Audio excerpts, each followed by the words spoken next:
ईर्ष्या मत करो, अच्छे इंसान बनो, अच्छी उन्नति करो, खुद का विकास करो और दूसरों के विकास में भी मदद करो। कितने पति पत्नी भी आपस में एक दूसरे से जलते रहते हैं। पति अपनी पत्नी की निंदा बुराई करता रहता है और पत्नी अपने पति को गधा बताती रहती है कि ये गधा है। तो बच्चे पूछते हैं, पापा यदि गधा है तो मम्मी तू? बोले मैं गधी हूँ। तो बोले फिर हम? बोले तू गधे के बच्चे हैं।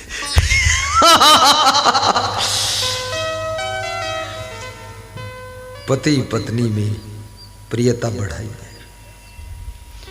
उन आदतों को छोड़िए जिनके कारण रिश्तों में दरार, रिश्तों में कड़वाहट, रिश्तों में दूरियां, रिश्तों में तकरार होती है।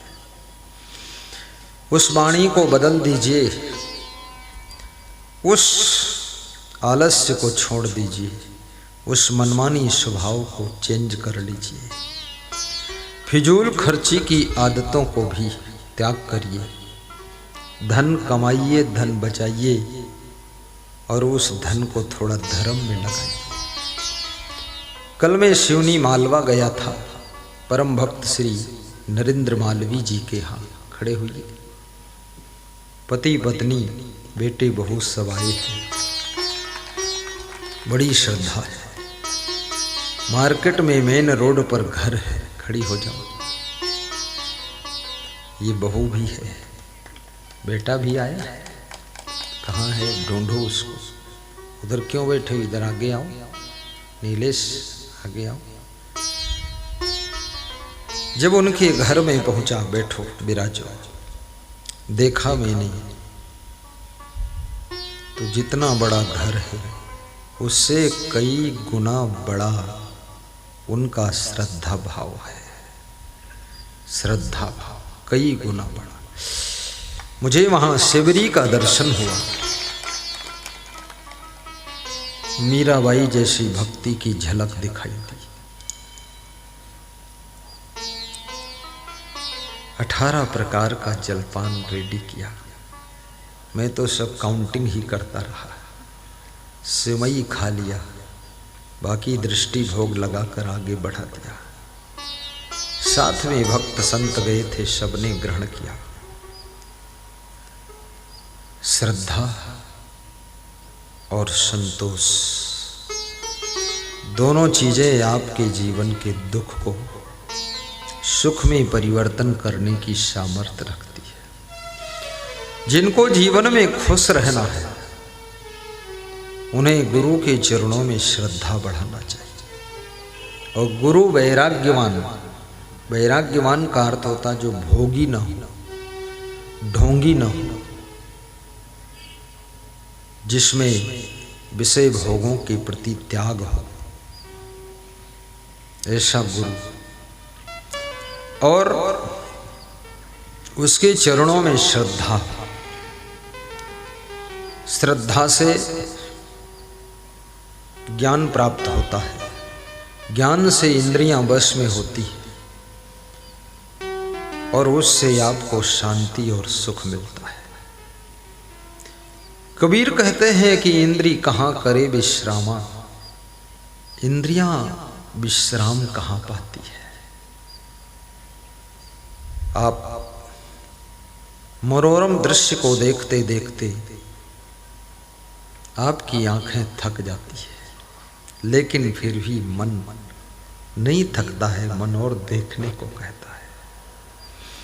मैं काठमांडू प्रथम बार गया तो वहाँ बहुत सुंदर पहाड़ों को देखा। 4-5 घंटे में देखता रहा, अच्छे अच्छे पहाड़, आंखें थक गई। तो मैंने कहा, अरे यही तो संसार है। देखने की चाह फिर खत्म हो गई। नहीं देखन की चाह है, नहीं सूंघन की चाह है, और नहीं सुनने की चाह है। केवल तन निर्वाह, केवल तन निर्वाह। फिजूल की चाहनाओं का अंत कीजिए।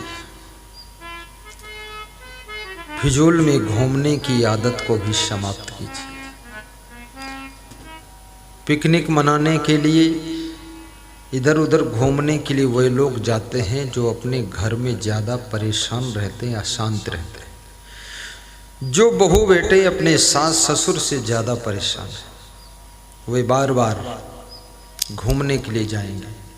कोई तीर्थ के बहाने जाएंगे, कोई समुद्र देखने जाएंगे, कहीं विदेश यात्रा करेंगे। सोचते हैं किसी तरह से सास ससुर से छुटकारा तो मिले, 10 दिन के लिए तो पिंड छूट जाए, 10 दिन के लिए निकल जाते हैं।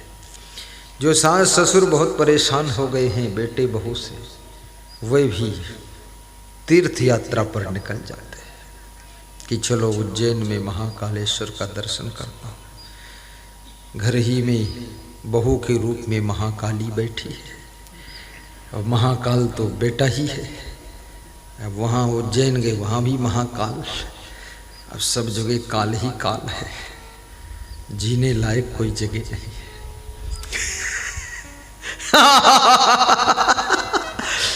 इससे कहाँ सुख मिलने वाला है। 10 दिन घूमो, 20 दिन घूमो, घूम घाम के फिर तो घर ही आना पड़ेगा। घूमने से बेहतर है अपने मन को घुमाना सीखो, मन को थोड़ा डाइवर्ट करना सीखो, वाणी को डाइवर्ट करना सीखो। घर ही में मौज मस्ती से रहो, और बाहर घूमने की इच्छा हो तो याद रखना, घर के दुख, दुकान के दुख, समाज के दुख, रिलेशन के दुख, सभी दुख मिट सकते हैं। समय निकालकर सत्संग में जाओ, बस सुनते रहो, सुनते रहो, सुनते रहो। कभी न कभी तो असर पड़ेगा, नीचपना कम हो जाएगा, पड़ेगा असर। सत्संग